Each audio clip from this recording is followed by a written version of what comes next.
Dave's just done a great job with that group of kids, and I think he's been looking forward to, I know he's got a couple other kids in the middle school, and in another year or two, he's going to make a run at a state title, and I think that they're going to have a real shot at actually bringing one home in tennis. That's pretty amazing, So that's especially given the kind of private schools you have to play. Well, yeah, and I think I look at our program across the board, and I look at how strong it really is, and even like volleyball, there has been over the last couple of years. I was just talking to one of our parents about there is just a growing excitement about girls volleyball, not just in the state. And I know that when the Olympics come and they see even the beach volleyball, there's a bump, right? Yeah, there's a definite bump to interest. So the volleyball program has great numbers. We've got some really good young talented kids. Varsity has been off to kind of a 50-50 start, but that'll happen early in the season. They're growing.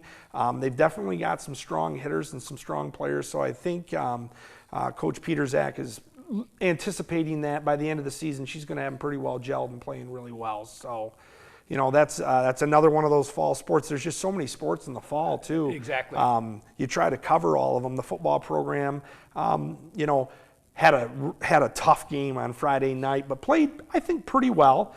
Had some chances to win, and I think Coach Nesbitt would tell you the same thing. Sure. And I think the boys would tell you the same thing too. But we really liked that opening game with Croslex, and we were glad that a couple of years ago we were able to bring that on tap, and we're hoping to renew that for another 2-year commitment and kind of keep with Croslex as our opening game, because I think it's good for us and it's good for them. They're two programs that are pretty mutually talented, and so they make for good football games for everybody. I don't know if you saw, but Croslex actually got into the rankings in the state. I did not see that. Based on that victory. That's outstanding. Good for them. I think they're 7th or 8th in their division. So good for them. That says something. Yes. And I'll tell you what, watching the football team and doing a game on Friday and another one coming up Thursday, it's going to be an exciting year. There's some very good skill players on the football team. Yeah, and I would agree with that. Our numbers are a little low on the varsity level compared to some previous years, but the kids that we do have are definitely athletically talented, and it's a really good group of about 25, 26 boys that have made a commitment through the summer and into the school year, and I think that I think the fruits of their labor will come to fruition towards mid to the end of the season, and hopefully we can get enough wins to get in the playoffs. Exactly. So, and we got boys soccer as well in the fall. Boys soccer started their games last week, dropped a tough one out of the gate against New Haven, but bounced back in a game that I'm sure they would see as more important by beating the Mariners. Oh, sure. Blanked them 7-0, played really, really well. Got a couple of very talented soccer players. Joe Kuntz is in his 2nd year as our varsity coach. He's done a really good job, and he's kind of got that soccer lineage. His dad was the head coach at Richmond, won a couple of state championships. So we feel really good about his leadership of that program and the direction that program's going in as well. So off to just a typical St. Clair, what we expect start, and I think sometimes we're awfully lucky that we get to see some really good kids from our hometown. There's something about I've always said a Class B school where it's big enough to offer things, but also small enough that a lot of kids can participate and play if they choose to play something. Absolutely, and I think that's one thing that we have never shied away from at St. Clair High School. If we've got the commitment from kids and we've got the backing from the community and the parents, and they want programs, we make sure those programs are there. We've added lacrosse, and we've added some lower level JV programs in both soccer and in tennis, and so that's what makes those programs overall better and gives our kids more opportunities. Looking forward to the wrestling program this winter. We've hired Dave Denny, who was an assistant for a long time, to be our new head coach, and he's going to co-head coach with Bill Nesbitt. So the tie-in there could be really beneficial for both of their programs. Absolutely, so. and we got girls golf. Just talk about kind of the sports that St. Clair offers. That's a really good smorgasbord. Yeah, there's very few sports that we don't offer that are MHSAA sponsored sports now, and you talk about girls golf, and We kind of started that a couple of years ago because we had a couple of girls that we knew were really talented. We wanted to give them an opportunity to compete, hopefully possibly even get looks at the collegiate level. Sure. Kara Likens was the regional champion her freshman year out of the gate, and last year she was a state qualifier.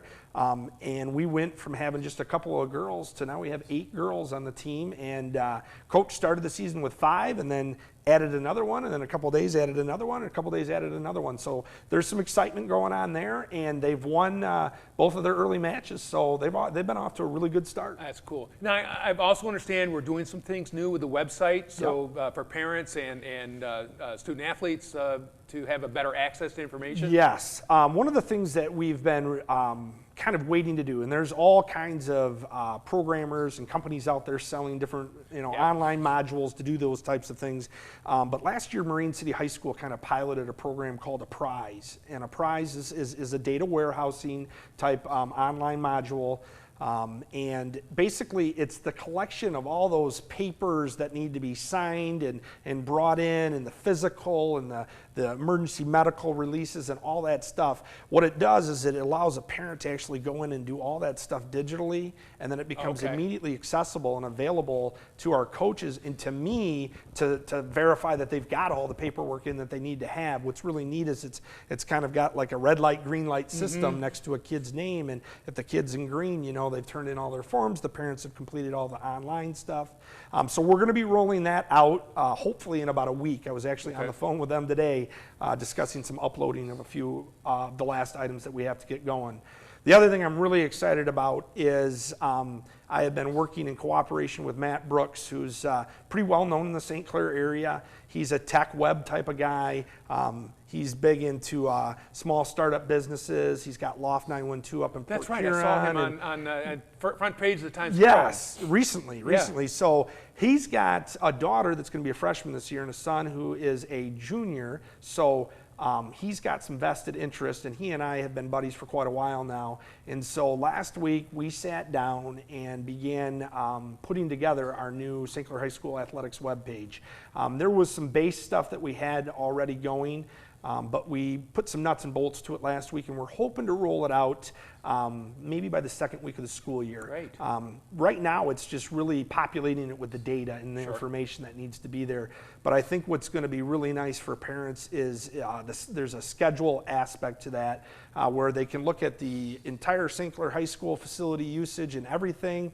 They can drill down to just athletics, and we've actually layered it now using Google Calendar down to the specific sport. So if they just want to know when our football games are, they can drill down to just football. Or if they want to look at the whole fall schedule, they can look at everything on the calendar. So it's a really nice feature. Some other things that we're trying to do with it is highlight some of our other outstanding achievements. I'm trying to provide parents with some resources in blog format as well as just online. You and I were talking earlier about things like concussion protocol. Sure. We have linked the CDC Heads Up program into the resources page on that website.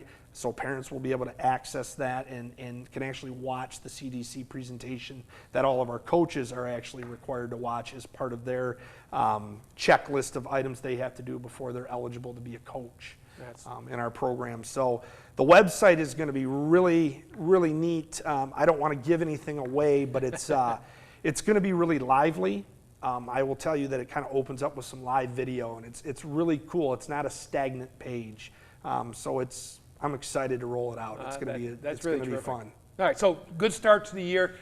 One of the things people ask, and I think it's important to kind of talk about is how the sports fits in to the whole program and really the experience of being in school and high school, and not to diminish in any way things like theater and band and all those other things, but sports in particular has always been kind of one of the things at the forefront. Yep. And curious to hear your kind of thoughts on that issue. Well, I think, and I totally agree with you, I think one of the biggest things that we have going at St. Clair High School is just giving kids so many different avenues and opportunities to make a connection at school and to take some ownership and pride. So obviously the athletic program is a big part, but even like you said, the theater and band and the performing arts and the visual arts and all these programs that we do to try to hook kids into finding something that they love, that will draw them into maybe doing something that's bigger than just themselves. Sure. And getting more involved in the community and being a part of something where you represent your school and your school community. But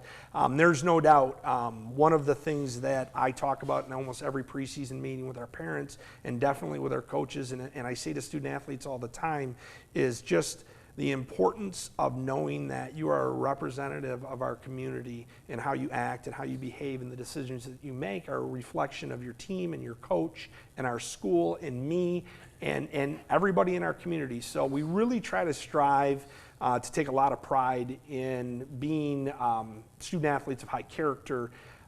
But yeah, it is the relationship that's created between kids and some of the adults in the schools, particularly with coaches, the mentoring that happens, the being able to count on someone.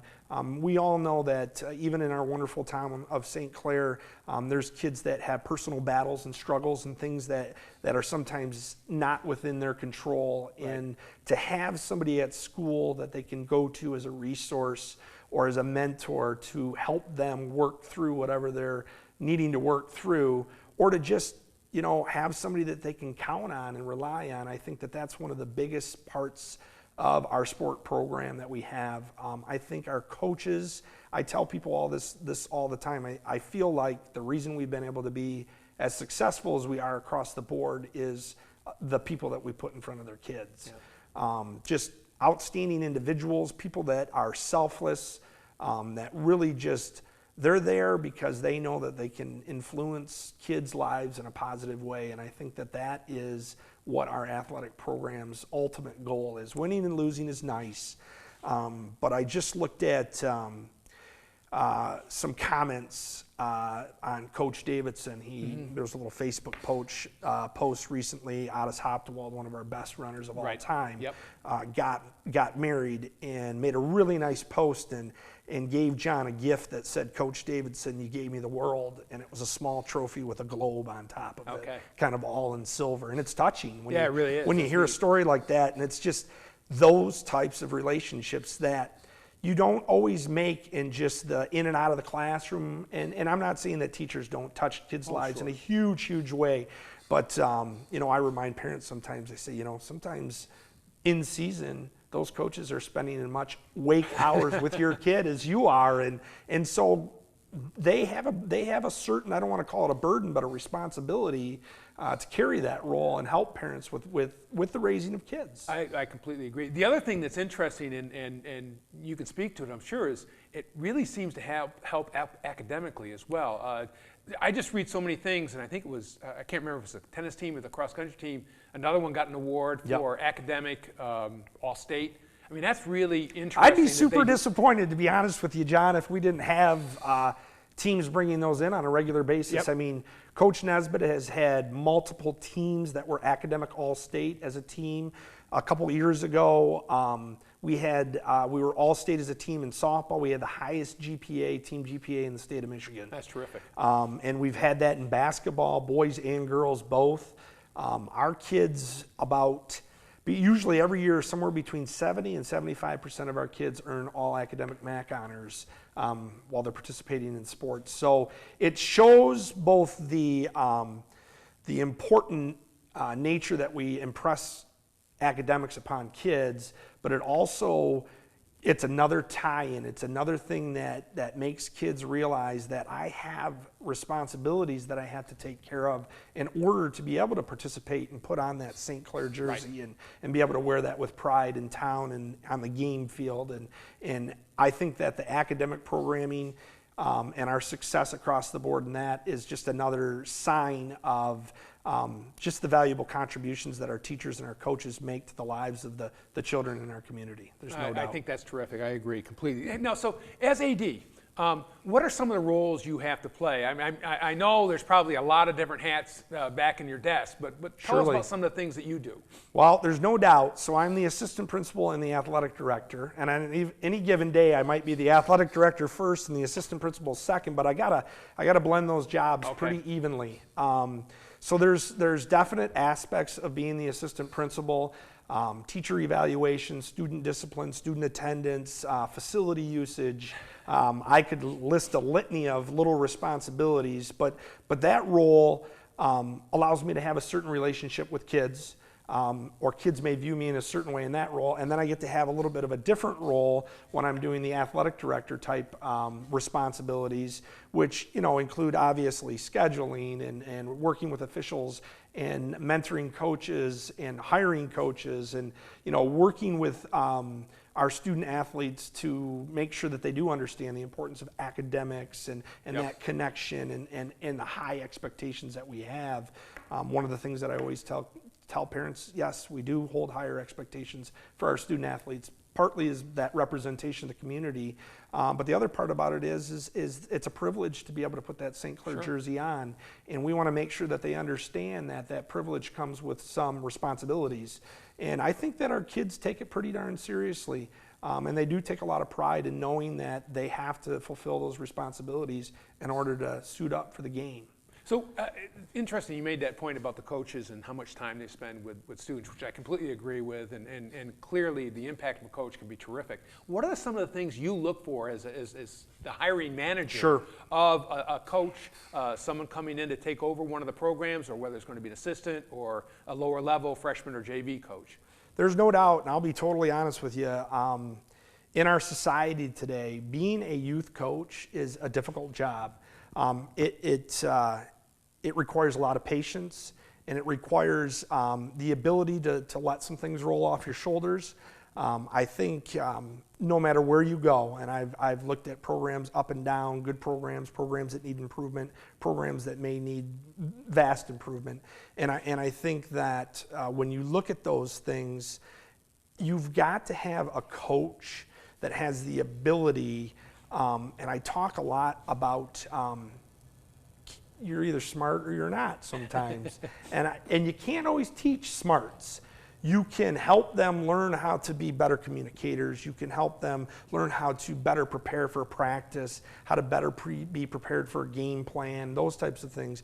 But one of the things I always say is you can't teach smarts all the time. And so one of the things I really look for is a level of intelligence in coaches that is such that I feel like they have the ability to make good, strong, rational decisions, certainly not always having to have to confide in me to make a decision.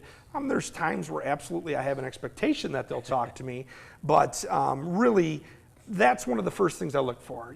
Just do they communicate well? Do they speak fluently? Are they confident? I mean, all those things start to develop that character that you are as a coach and how people perceive you, and how student athletes perceive you and how parents perceive you. And I think it's not a show. It has to be genuine. You really have to be who you are. You can't pretend to be somebody else, or it's not likely you're going to be very successful. And then I think the second part is, without a doubt, is just a in-depth knowledge of the game. How much do they know? One of the things that's been tough, probably I want to say the last half a decade, is just getting a good pool of candidates. A lot of times when we have jobs open, sometimes we only get 1 or 2 applicants.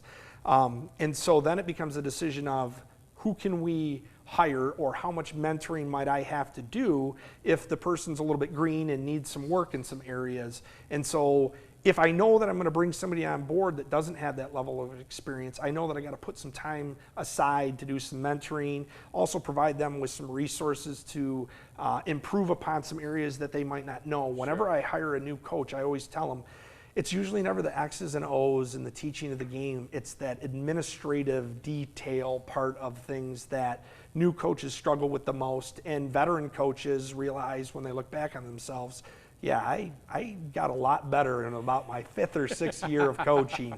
I remember, I started coaching high school sports when I was 18 years old, and when you're that old, you think you know a lot, and you come out and you're gung-ho, and I look back on it now and I think to myself, you know what, I don't think I was a very good football coach till about my 6th or 7th year of actually coaching. Yeah. So it takes some time, and it takes patience, and part of that is also working with our parents to understand, Sure. you know, when a coach is new, yeah, they're not going to be as good as a veteran coach. They're going to have some bumps and some learning curves that are going to happen, but if we all stick together and we're supportive of one another and we're doing what's best for kids, in the end, almost every time we're going to make the right decision and we're going to have a positive outcome. And it's been interesting, you know, and I'm sure you're very aware, but over the last, you know, numerous years, the change, I guess, in the way parents are perceived, and Sure. certainly a lot of literature about helicopter parents and so on. How do you deal with that as an athletic director, probably the next level up from the coach-parent relationship? Yep. And being able to have to manage that. Well, one of the things we always talk about is our chain of command. And I think that's a really important point. And it starts with the student athlete having a good relationship with the coach. So if there's an issue or if there's a problem, we want the student athlete to talk to their coach. Mm-hmm. One of the things that I try to really impress upon parents is our student athletes are at an age where they really need to learn how to advocate for themselves. They need to know how to, in a objective manner, present whatever their concern is, and then be willing to listen to feedback, positive or negative, or maybe not so much negative as constructive, and then process that. So we really try to do that at a player to coach level first. The second level becomes a parent to coach if that's still not progressing in a positive way.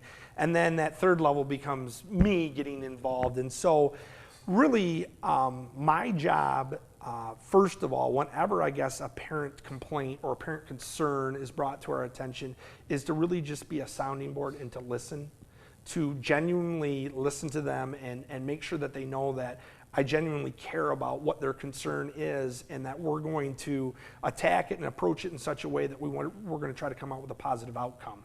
Yeah. And I think, I look back almost 15 years and very rarely did we have things that we couldn't come to a positive outcome with.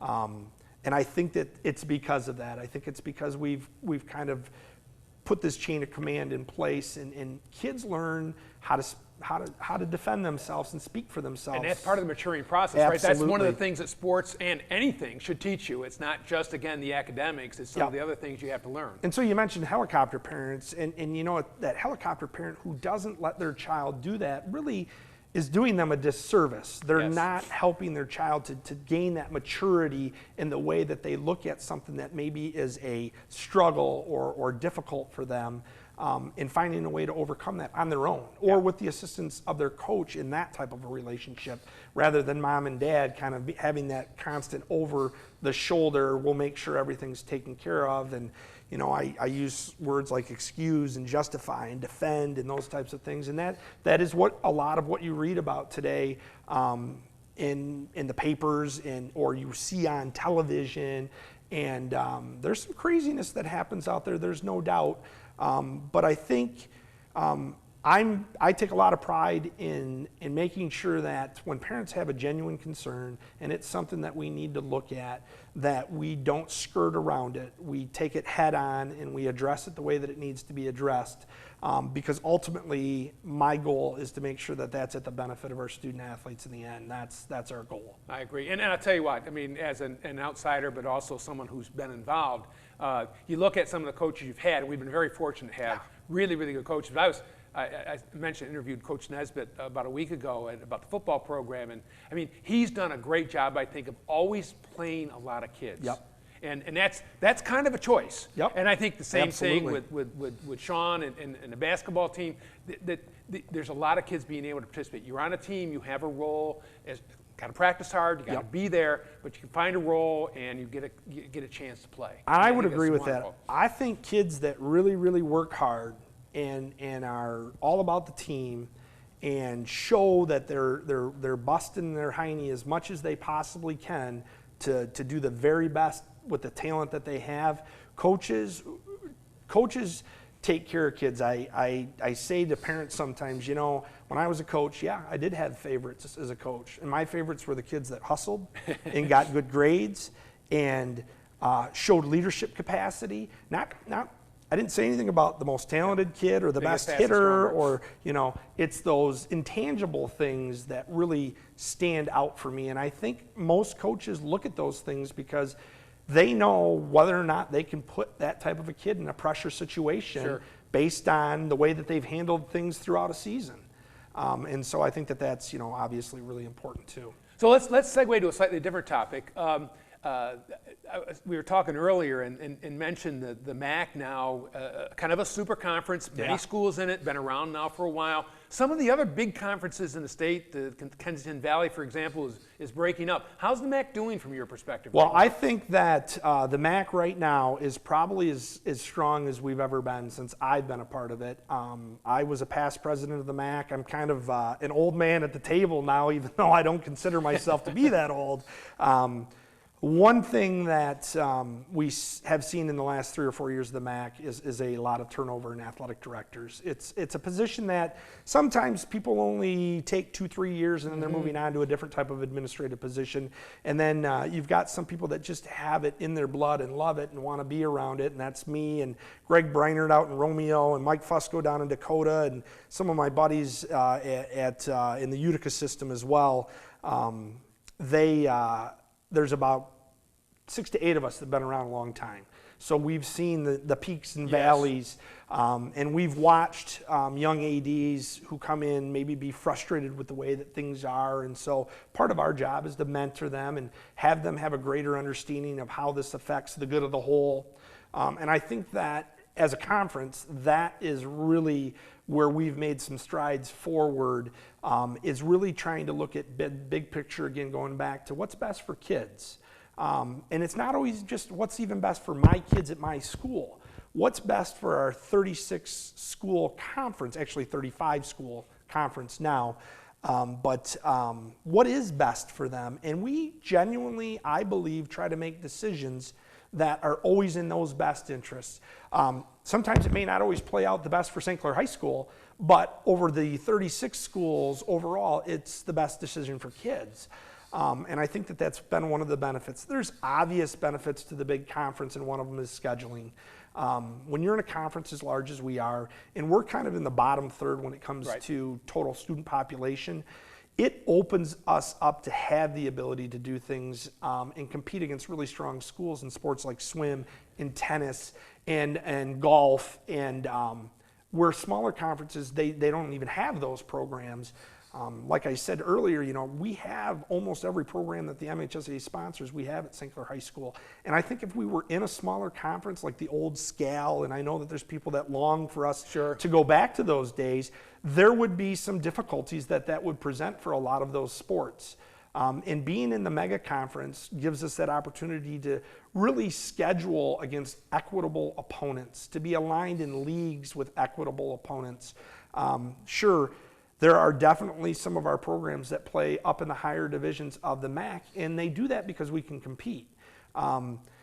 Dave Klutz takes his boys and girls tennis program, and we play in the MAC Red, and it's the toughest division of the MAC. And probably the toughest in the whole state. Arguably, without a doubt, probably the toughest in the state. Usually all of the teams in the MAC Red qualify for the state finals, either through regional championships or enough points. But when you look at a sport like that, we don't go at MAC Red tennis looking to win a league championship. That's not our goal. And I talk to parents about this sometimes too.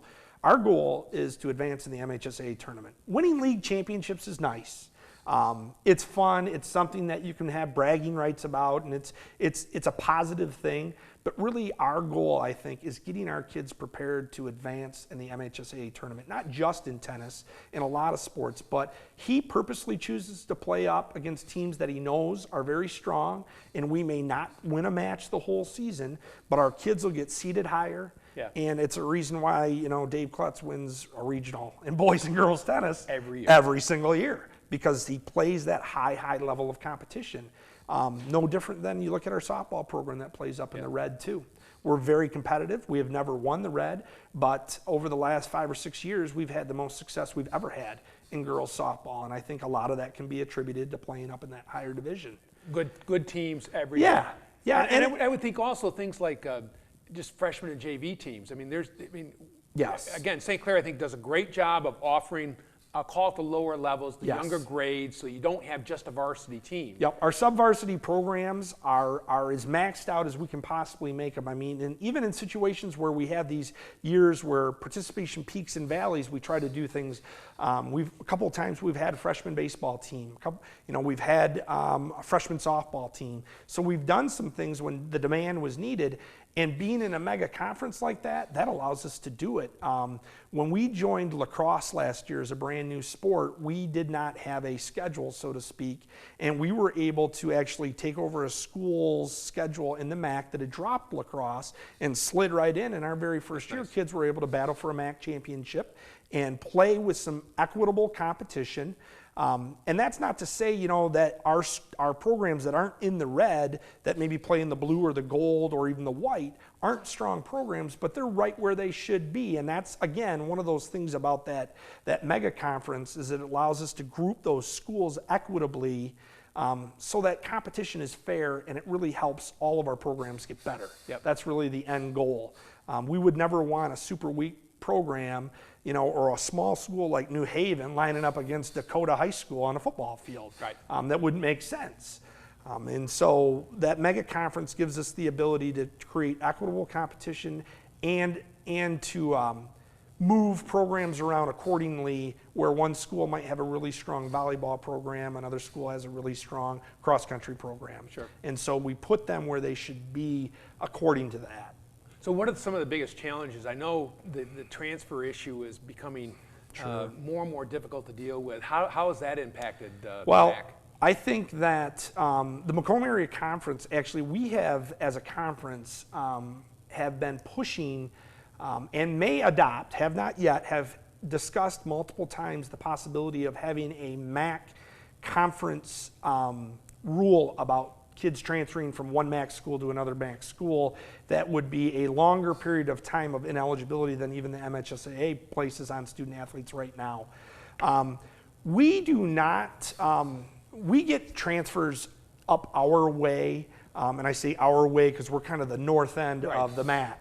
But we do not experience the transfer issues that they do at like Warren Mott or a Lincoln High School, where they, over the course of a school year, may have 200 kids different out than came in at the beginning of the year. Those types of things, to me, would be nightmarish. Yeah. Just trying to follow and make sure, are they following the rules? Did they really move? Are they living at this new residence? The MHSAA has really closed almost every little loophole that's possible. And I think that they really have a genuine intent to not have recruiting happening and seeing these types of transfers occur. How I deal with it is I'm real honest with parents. I tell them, we follow, if you want to talk to me about your son or daughter coming to St. Clair High School, the first thing I'm going to talk to you about is the MHSAA transfer rule and how it's going to affect your son or daughter. I'm not going to talk to you about our program or our coaches or where I think your kid might fit in our program. I want to make sure that you understand what the rules are and that we are not going to have a student that intends to come to St. Clair High School solely for an athletic purpose. We are hopeful that the fact that we offer a variety, again, we look at the vast variety of courses that we offer and the advanced placement and some of the things that we have that not all schools have, that we can offer kids, tech center and other things like that as well. So I want parents to understand that, like, that's first and foremost. And then once I've got them in a good place, we'll talk about, well, if your son or your daughter transfers, this is how it's going to affect them.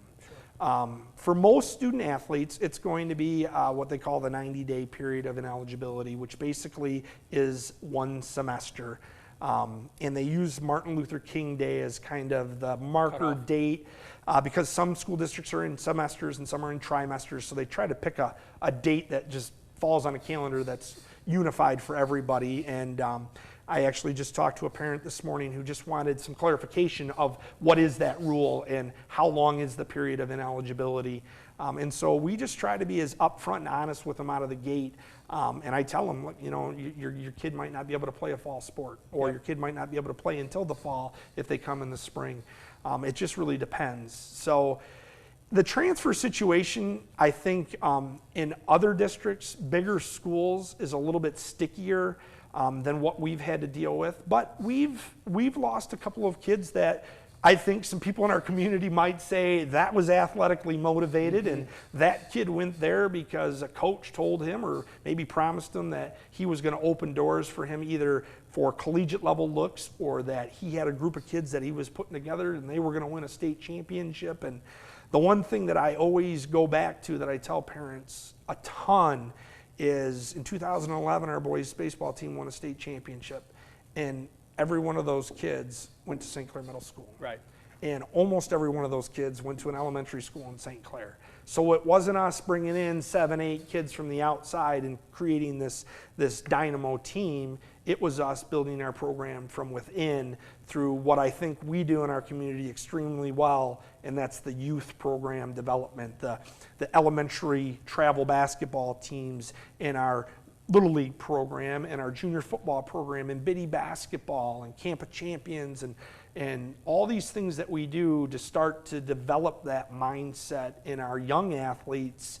And I think that the young kids really look up to the older kids. I was just talking to a mom the other day who said they don't teach cursive in school anymore. So none of our kids know how to make a signature, you know? They don't know how to sign their name. And I said, well, to her son happens to be a very talented kid, and I would expect is probably going to go to the collegiate level. And I said, well, you know what? Our young kids, when they start coming to varsity games and they see those kids, they think they're like pro athletes, and they'll ask them for their autographs. So you might want to get them at home and just have them practice a little bit on how he's going to sign that autograph. And it's just kind of a neat thing that I think is really special in our community, and it is one of the reasons why we've had the success that we've had, is so many people being involved in our kids having a quality experience from a very young age all the way up through high school. And so my job, I think, is just to soldier that on with our coaching staff, and